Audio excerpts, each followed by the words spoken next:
I wanted to actually just touch on some bits that I've been going deep into AI UGC over the last couple of weeks. How can we tap into a broader range of emotional states or test different messaging, test different persona call outs for a cheaper price, essentially. What I will run through is like the workflow I use to create this video, because I think people may want to start utilizing this. Now, the first thing you would want to do is use Claude, which I found is the best for actually creating prompts. We've essentially created a Claude skill that really deeply understands how to best prompt for text to video. Now, Sora 2 is the best product to use for visuals with audio hook, and that works really, really well from the perspective of like being able to get hyper realistic UGC style content where you have good camera shake. I think arguably the most valuable part of Claude right now is skills. I've built one specifically for script writing, so it will grade for things like hook quality, storytelling.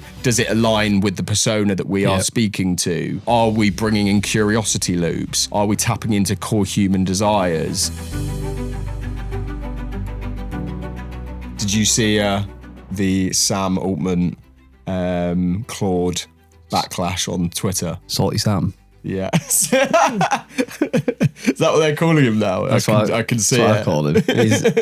He's known to bite. He's had a few instances of this where he's like bitten at certain things. He definitely throws his toys out the pram, doesn't he? I think it feels to me like entitlement because, you know, there was a period where OpenAI were just very clearly dominating the consumer AI LLM market, but that has very much changed now. But yeah, give some context on what this is and what happened. Well, yeah, I think the Anthropic ran a series of ads about Claude, right?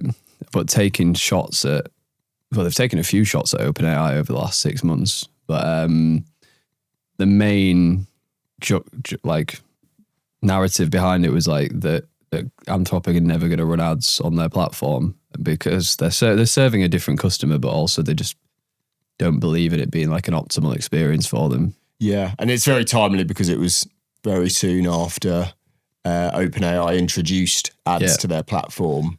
Very quick. And the ads are really funny. I like the bodybuilder one where he's on the pull-up bar. Yeah. They ran him in the Super Bowl as well, so. Yeah, the joke essentially is like it almost like recreates what the chat would look like with yourself and the LLM, but in real life. Yeah. So you might have a therapist speaking to a woman about her troubles, and it feels very dry in the sense that it may do when you're speaking directly to AI, and then it just is interrupted with the therapist, as an example, just suddenly trying to shill some form of product or as part of an advertisement. Yeah, it was really good execution. There wasn't many good Super Bowl ads this year. I don't think there's quite a lot of films, but that's like standard, right? But there was, I've not actually seen. I've not watched many of them. I know I saw. Was it the Pringles did one with Sabrina Carpenter? Yeah. Was it? Yeah, you got it. Yeah. I don't think, but that's the point. Like, there was no like big viral moments. I think this, for me, the one that, but it like the Anthropic one was probably the one that felt most viral. But it wasn't. Maybe that's just because we're in this niche bubble. Yeah. It does feel though like we're more consistently breaking through or transcending D2C Twitter and or not necessarily D2C Twitter, but like e-commerce Twitter and Super Bowl ads, like similarly last year with the Hexclad one. Yeah. I think two other things that I've seen from these big frontier labs. One was the Pentagon thing. Did you see that? Yeah. Where the Anthropic asked the US like CIA how they were using Anthropic, but that in itself was a security risk because they knew that they were using it for certain things. So that's started a whole like debate, I think, around the security of using these models. And then obviously OpenAI also bought OpenClaw, which I haven't actually used that much yet. I've played around with it, but haven't used it extensively. Have you? No, I haven't. More just because people seem to scare me off with the security risks. But I think I need to surpass that and actually just give it play, or buy a separate device that to use it on? Yeah, I think I haven't either, just because I've been so deep in using other things. Like, if you've only got so much time to like experiment and test these tools, so been more focused on Claude Code and co-work and just Claude in general for now. But yeah, obviously got a pretty big exit, that Peter. I can't say his surname. Steinberger, yeah. Good name. Yeah, he exited a previous company for like over 100 mil, didn't he? Yeah. So they bought that, which is interesting. It feels like a bit of that's like a big play for them to get back at Anthropic. Yeah, exactly. But I mean, his story is like super interesting because obviously he sold his business for over 100 mil. Obviously comes from a very tech code first background. Essentially retired for a few years, and then obviously as AI, as this kind of AI evolution and revolution started to become more and more present in just consumers' lives, he essentially started looking into it more and more and thinking, okay, what is it? What? How could I support in this? What can I do to be involved in this journey? And I think there was a period I listened to a podcast with him where he was like, he went 6 months. He was like, why are people not doing this open source way of actually kind of communicating with agents and getting agents to work for you? Okay, but it's going to come. It's going to come. And then it just never came. And then he actually just went ahead and coded it himself. And I think 48 times he failed, and then it was like the 49th that it ended up working. So super interesting story. I know he originally called it Claudebot, which Anthropic came after him for. He had a cease and desist there, and then he renamed. I know it's OpenClaw now, but it was something in between, wasn't it? Yeah. All I ever know it as is the lobster. It's the lobster exactly. The iconic red lobster, which is funny. So yeah, it's interesting that they've obviously had issues with Anthropic and then been bought by OpenAI. Another one we could go down like what's happening in AI all day. But did you see Manus have started to release quite a bit in Facebook? So Manus are they're a bit of like for those who haven't like experimented with them, Facebook acquired a company called Manus AI for about 2 billion, maybe 3 months ago now, maybe more. Was announced publicly about 3 months ago.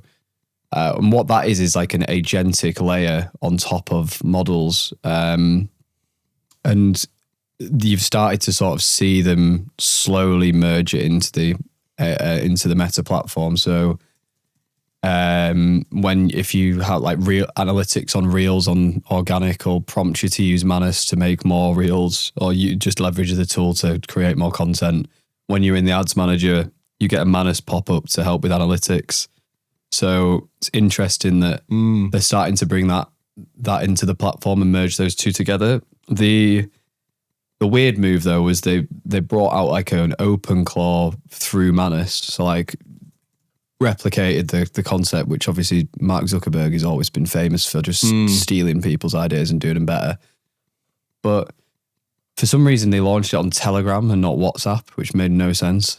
But they own WhatsApp, why not put it into there? Maybe because of the encryption side of the platform. But yeah, I think we're going to see a lot more from Meta, Manus, those two things converging, I think.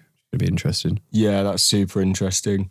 Cool. Well, let's move on. I wanted to actually just touch on some bits that I've been going deep into AI UGC over the last couple of weeks. I think like transparently, I see this as just a different vehicle, like a different way of delivering a message. And it also opens up capabilities from the perspective of like being able to cast the net wider with, say, hook variations. How can we tap into a broader range of emotional states, or test different messaging, test different persona call outs, for a cheaper price, essentially, which will mean we get to learnings quicker. And as a result, we can then drive more impact after the fact. So we've obviously been going a lot deeper into this. It's one that I went through a similar process with last year, where started using it a little bit, it just wasn't where it needed to be. And I just, as a result, put it on pause. I'm like, I'm going to come back to this in like 6 months, where likely we're going to see some improvements there.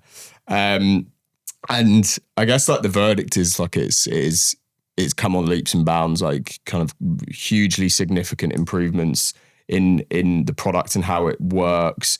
I think the key thing for me is like, how can we do this in a way that, how can we build our own workflow that doesn't require to use a tool like an Arcads, which is just quite expensive, and that almost kind of defeats the point of the reason you would use something like this. Let's put on screen just an example of like one video that we created. We'll just quickly show this now. Guys, Monjaro made my appetite disappear, but the problem is I wasn't getting any protein and had zero energy.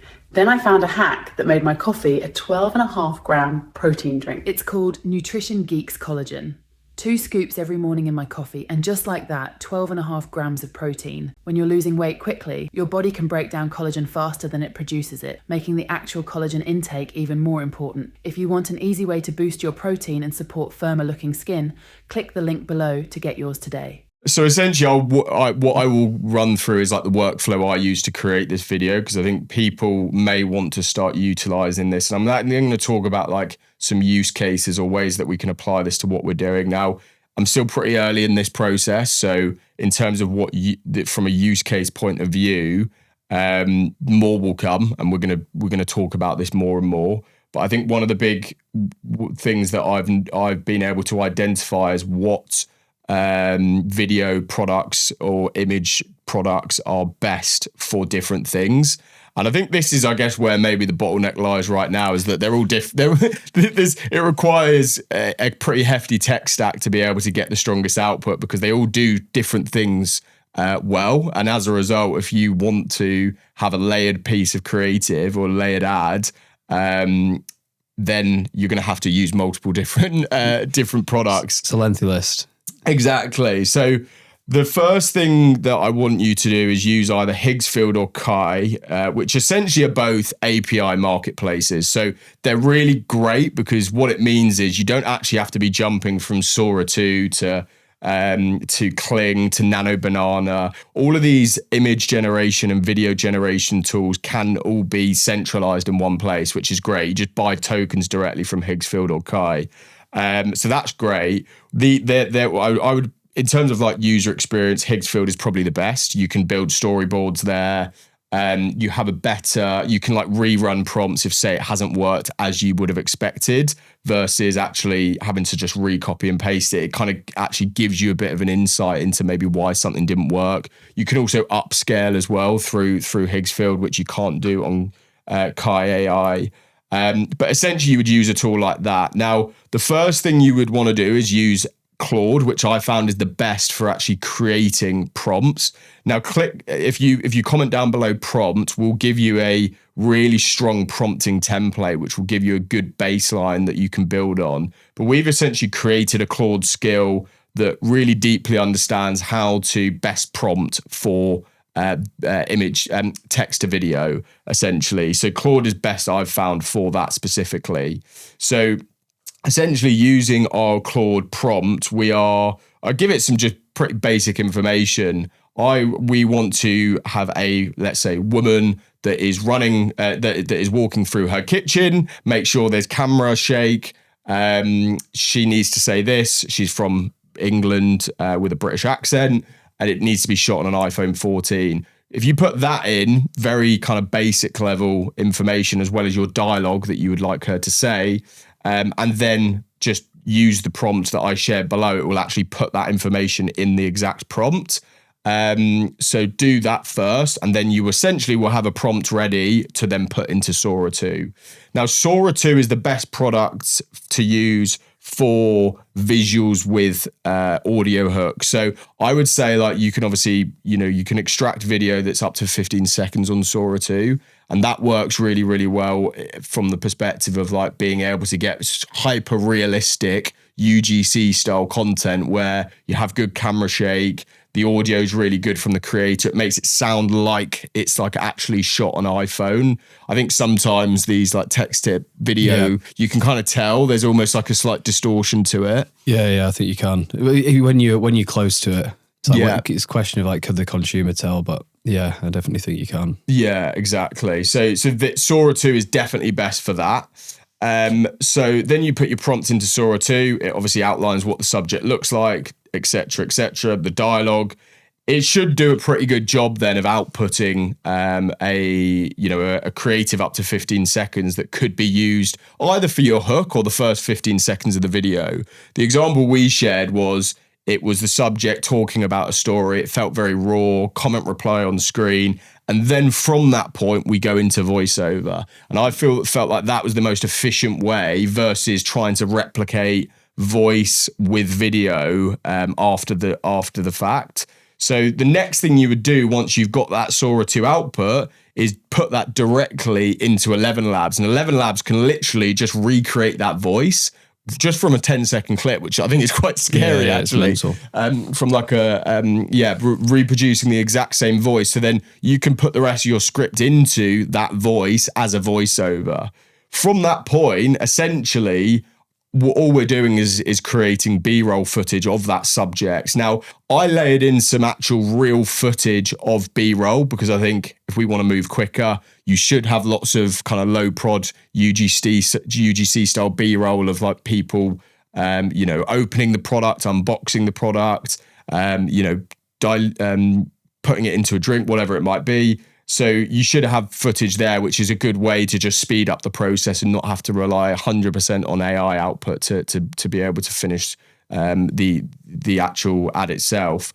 But one thing that you will want to likely do is take an image of an existing UGC subject who might be sat down, let's say, talking to camera, or might be filming themselves in selfie mode drinking a coffee, and literally screenshot the subject from our opening Sora 2 prompt, and then you essentially will want to take that, put it into ChatGPT and just say, can we put our avatar that we created from our Sora 2 prompt, and put her into this scene to replace the other woman? And what that does is it creates a really great JSON prompt output that means that we can actually create a really good reference point to turn that into video.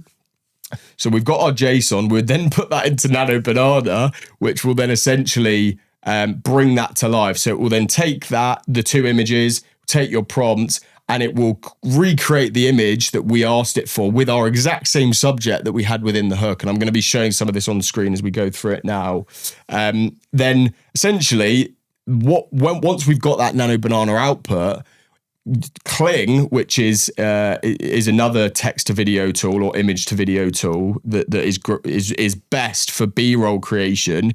All we need to do there is literally take the image, the reference point, and say, bring this image to life. So if it's like the subject's sipping a cup of coffee, but it's a static from Nano Banana, it will literally bring it to life and turn it into like an actual video. So then I would layer those in as part of it. So yeah, that's a rough rundown. As I say, we've shown this through on screen as we've gone through, and we're going to be going a lot deeper into this and other use cases and how we can utilize this. But that's how I would recommend getting started. And as I say, comment down below, prompt, and we will send you that resource. So that's really complicated. There's a lot of steps. Where do you think how do you think that's going to simplify? Say, what's your expectation for, say, end of this year? Where do you think it'll go? Do you see it being in an arcades? Do you see it just being able to be done in 1 to 2 tools? What's hypothesis? I think the hypothesis is like, if we're in a position right now where they can all do different things well, based on the law of accelerated returns and how AI is, continuing to transcend expectations of development, there is no reason why within the next 6 months, every single one of these tools should be able to do this individually on its own versus having to go into ChatGPT because it does the best JSON output, et cetera, et cetera. So I would say, I'd like to say we will be there within the next 6 months where you would be able to do this in just one of these LLMs or video generation tools.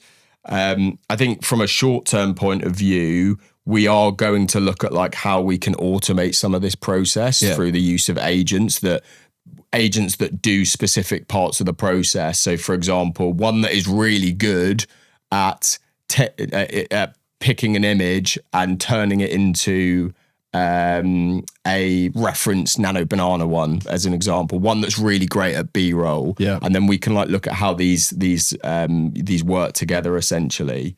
But I would say, like, as a starting point, the easiest thing you can do that is super quick and low barrier to entry is use Sora 2 for hook variations. I'd say, like, just start there. Like, the example I showed you is like an end-to-end creative. You don't really need to go that far at this point. You can create 15-second videos from Sora 2 of a subject just talking to camera, walking with the phone. We know that in itself could work as an ad, like as a standalone creative without any editing associated with it. We know that, you know, could be, we could test different messaging, like tapping into different emotional states, you know, different personas, as we talk a lot about these micro personas in the last episode with Meta. How do we tap into different desires, different fears, different hook frameworks? We could, as a result, and very low additional cost, if it's 10 cent an output for $1, we could do 10 additional hook variations of a concept that already exists. Yeah, and I think it's using it strategically, isn't it? Like, where does it fit into the process based on what it's able to provide in terms of value right now?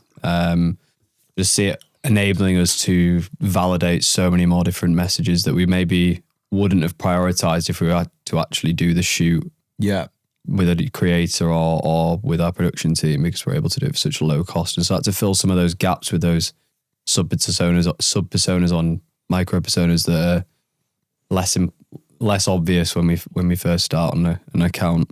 Yeah, 100%.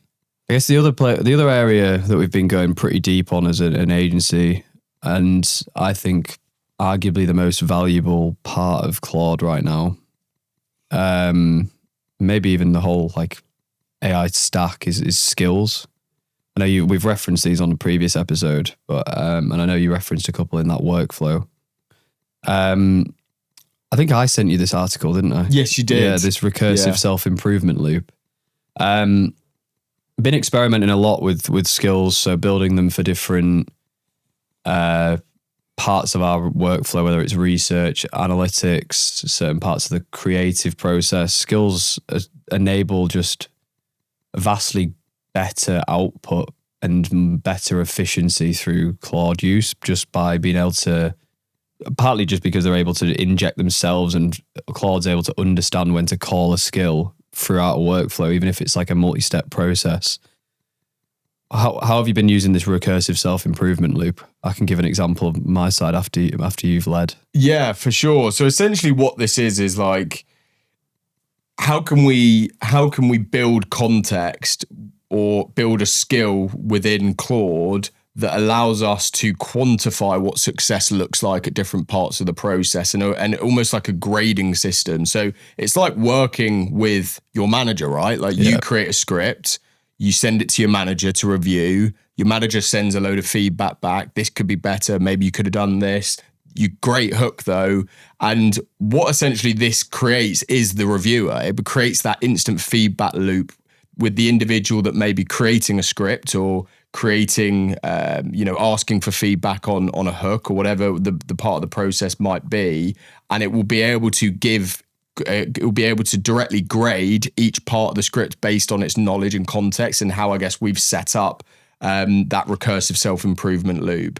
So I've built one specifically for script writing. So essentially what that means is if you call the script writing self-improvement loop as a skill, it will then be able to take the skill that you send it and it will grade each part of that script. So it will grade for things like hook quality, storytelling. Does it align with the persona that we are speaking to? Are we bringing in curiosity loops? Are we tapping into core human desires?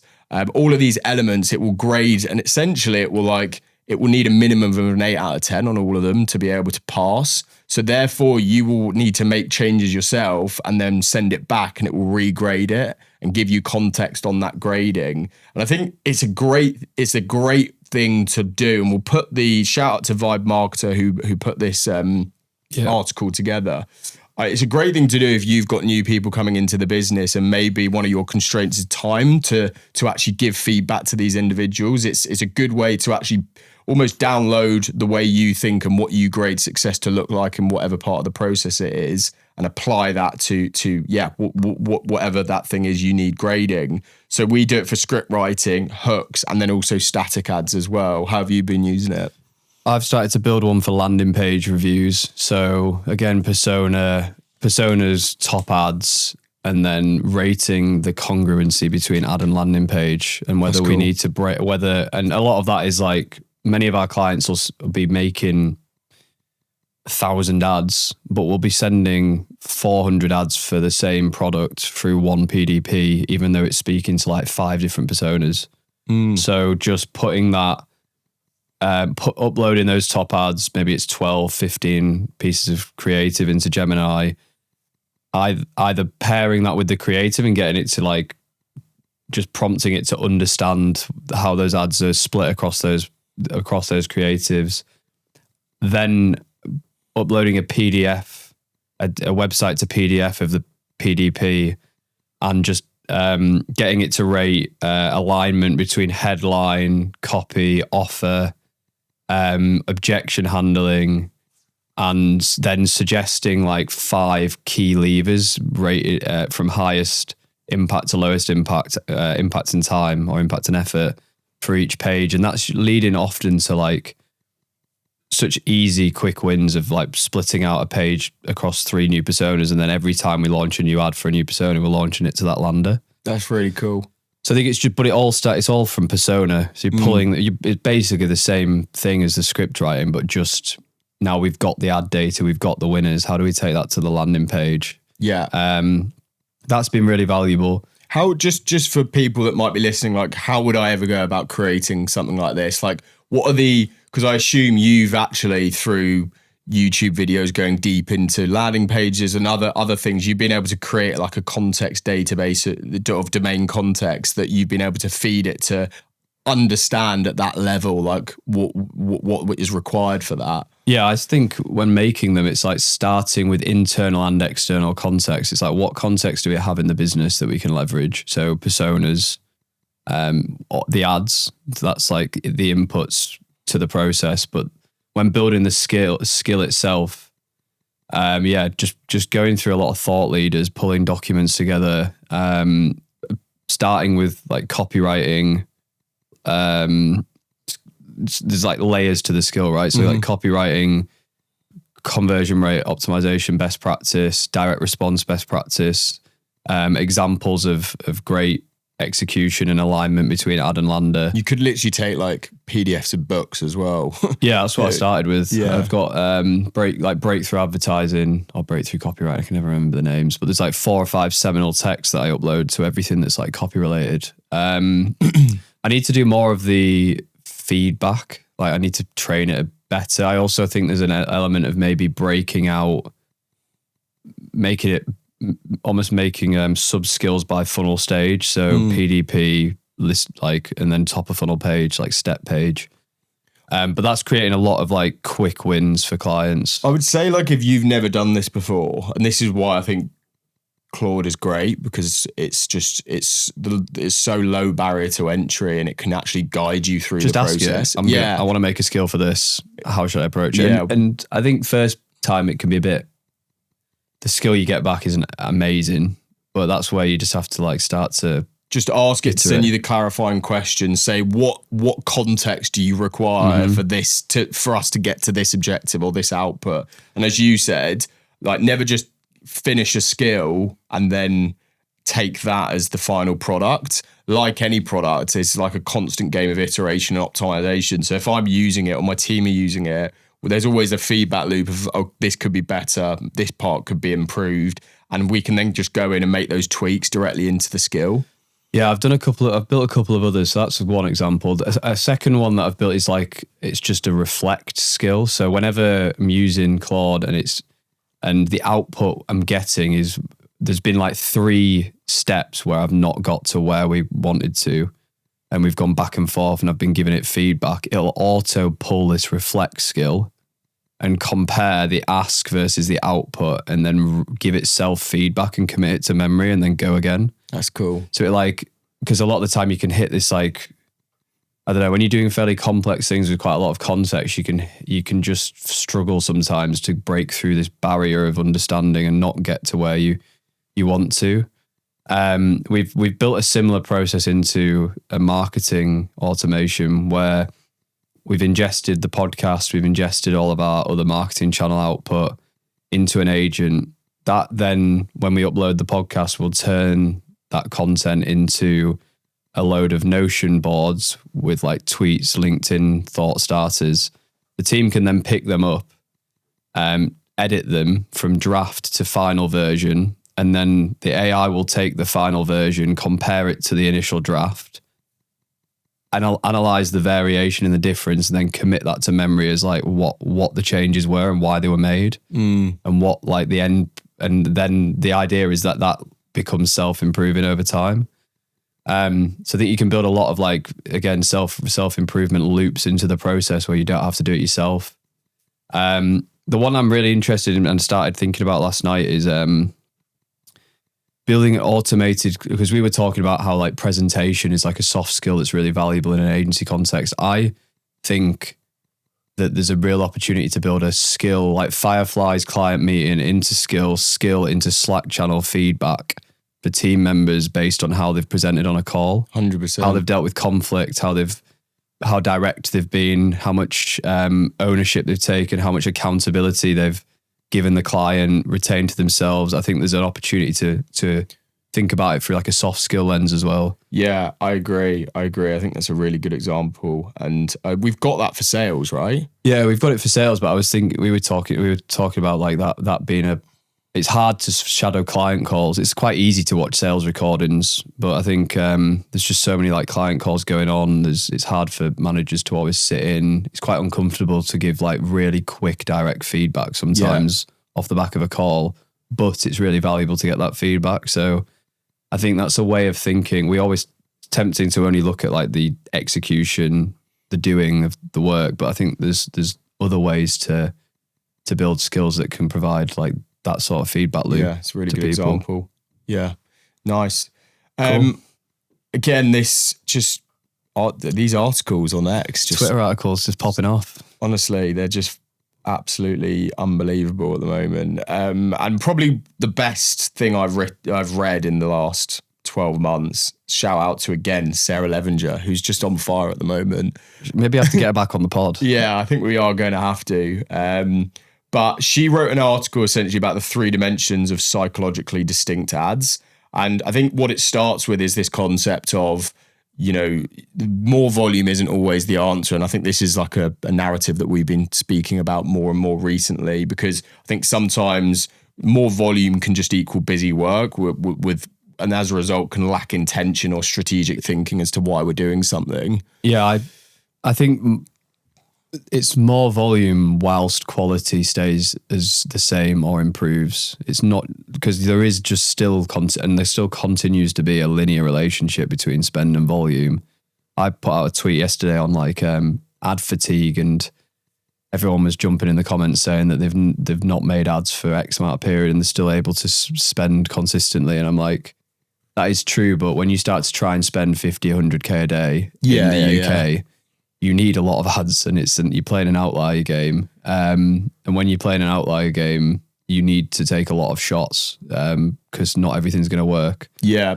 I guess you the need point, the quality. Yeah, exactly. That. I think her point was like, let's say you had the team to be able to produce 1,000 ads, but like nothing hitting. Yeah, then reduce it by 20% and spend that 20% time on getting the 80% really intentional. 100%. And then that's the key with the process. It's not quality or volume. Like there has to be a measure of both. And it's like, how do we ensure like quality stays the same or improves whilst we improve volume? I think that's where brands go wrong. It's like, it's not an absolute argument of one or the other. It's maintaining a balance of both. Exactly. And essentially, what this kind of, in the case study she was speaking about directly, was a brand that was driving huge amounts of volume, but just hit rate was declining, performance dropping, wasn't being able to drive meaningful spend. And by doing a bit of an audit, she realized that actually the reason why they were doing that, although like there was creative diversity to some degree from a vehicle point of view, it lacked not only persona diversity, but this idea of not tapping into enough emotional states, which I thought is super interesting. So she talks about these 3 dimensions of how we can make our ads psychologically distinct to be able to drive incremental reach. And, you know, it comes back to that idea of soulmate theory, right? Finding the right person for the right ad. And the first part of that dimension is the valence zone, which essentially is like the emotional charge. So without, you know, it's most people usually they will fall into negative valence zone, which essentially is like panic, sadness, loss, anxiety. Whereas actually there's like 3 other core zones, which will show on screen this quadrant now, where we need to be ensure that through our messaging of all of our creatives, we are tapping into these different emotional zones. So you have high valence states, which can be either obviously positive or negative, and the emotions are highly volatile, somewhat, you know, fleeting. They can come and go very quickly. So for example, you know, high valence in the left top quadrant here, you can see cozy or calm. You know, that's something that could come and go within minutes, right? Yeah. Whereas with the low valence state, it can also be positive or negative, but these feelings last longer. So how can we tap into those longer lasting emotions? So annoyance or panic and, you know, panic, sadness, loss, anxiety, etc. So I think this is like a really great quadrant to look at, like when you are messaging for your creative. And one thing we did was actually build this into our script writing skill. So now not only, you know, are we looking at what micro persona are we tapping into, what position in the funnel are we targeting, what vehicle or creative are we using, but also looking at, okay, what valence zone are we tapping into? Are we creating diversity? If we're creating 10 scripts, are we all without knowing going into you know, the into panic as an example, or sadness? Because if you audit your ad account now, you will likely see that you're going to be sitting into like just one of those 4 zones. And to create true diversity and incrementality and getting in front of net new customers, you need to ensure you're spreading the net across all of these emotional zones. Makes a lot of sense. And I'd never come across this concept before, so it's super interesting. You can see how in certain categories as well, it's like you're predisposed to maybe doubling down on one of these quite quickly, like health being an example, where it just predisposes you to like loss, anxiety, also obviously like fatigue, disappointment, irritation. So you're operating more down those low, like almost that loss aversion versus like the positive side of what a product can bring. Exactly. Yeah. And I almost like see, again, I see this linking with the AI UGC piece. So for example, we could take one script and it could be in valence zone 4, panic. Yeah. But then we take the same script and we say, can you take this script and put it into valence zone 3, annoyance? So they're two very different emotions, but connected to some degree. But the way that we would then, the tone of that creative or the copy would change as a result of that. So, but just by doing that, it's the same script, same customer, let's say avatar, but actually we're speaking to them in 2 different ways. And almost annoyance and panic, or annoyance and sadness, let's say, you're almost catching the consumer at different parts of their journey. Yeah. You know, you could have been suffering from a problem for 5 years and gone through multiple failed solutions. And as a result, you're going to be in a point of panic and sadness because nothing is working. Yeah. Whereas you could be much earlier in that journey and maybe you've just started, suffering from a pain point. That's annoyance at that point. Yeah. Yeah, makes a lot of sense. And do you see them linking to different awareness phases quite clearly? Or do you think that they sit, like those 2 examples, one sits more like problem aware, one sits quite solution aware? Because do you see them matching up in a similar way, or do you see them kind of sitting across most of those multiple awareness phases? Yeah, I would say that it depends. I think it very much depends, but I think usually when we're talking about like emotions within copy, naturally that is going to be appealing more so to like higher in the funnel anyway. Yeah. I do think naturally when that actually comes on to more language intensity. So one of her dimensions, dimension 3, which we can jump to now, is how essentially the cognitive friction. So how are we speaking differently to people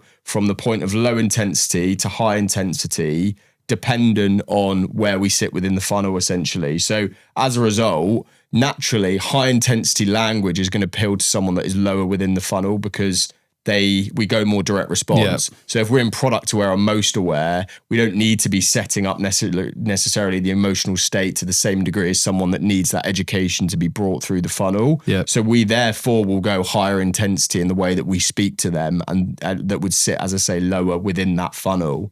Makes a lot of sense. And I think the fact that the varying stages sit further up the funnel, and like you say, emotions we're being more emotional, we're being more storytelling, we're being more like psychologically focused. I don't know if that's a word, in those unaware and problem aware stages. I think it's really powerful because that's an area where it is quite hard to do diversity a lot of the time. I think that's from a messaging perspective, so you can see the impact of that. What's the final layer?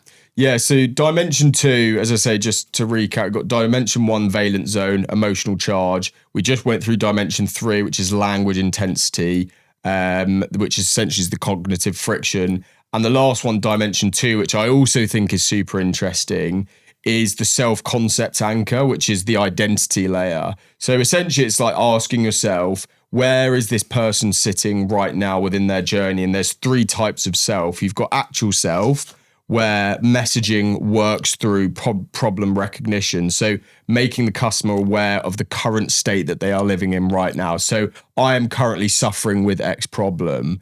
Ideal self is speaking to them through the nature of where they want to become or what they want to grow into. So the after state almost. So that then will adapt the language to becoming more aspirational versus really sitting in the problem right now. It will be talking about, okay, imagine you could get to here, imagine you could feel like this. And then we take them through that journey of self-discovery. And then you've got alt self, which is messaging that works through duty and responsibility. So it's almost that idea of feeling guilt and feeling like we need to help others that are around us. So, for example, it's a product that helps with period pains. You're talking directly to the man, the boyfriend versus the woman who's suffering from the problem, and you're talking to him about her problem, and as a result, he's motivated to support her through to a solution. So you've got those 3 different types of self, and as a result, that's going to adapt the way that we are speaking within those creatives, how we evolve the copy as a result of this. I think Sarah uses a really good example where you could make one ad with two hook variations, where in one of them you say, "Are you a stressed parent struggling to find time for yourself?" But then in another saying, "Busy parents need solutions that actually work." And really, you might think those are different psychological states, but actually they both fall under actual self. So we're not testing diversity within the hooks. We're testing really what we would want to do is test one hook that is talking about the now, the problem in the now, and one that could talk about the ideal self. So, talking about where, imagine you could spend an hour reading a book on a Tuesday night kind of exactly. So those are the 3 different dimensions. We'll link below, but even just taking this and creating a skill around it or applying it to your own script writing skill is going to really, really help you create that psychological diversity with your scripts. Yeah, I think it'd be worth, as an exercise, going away, taking like top 10 spenders and just mapping it and seeing where you sit and where, again, gaps. What are the biggest gaps?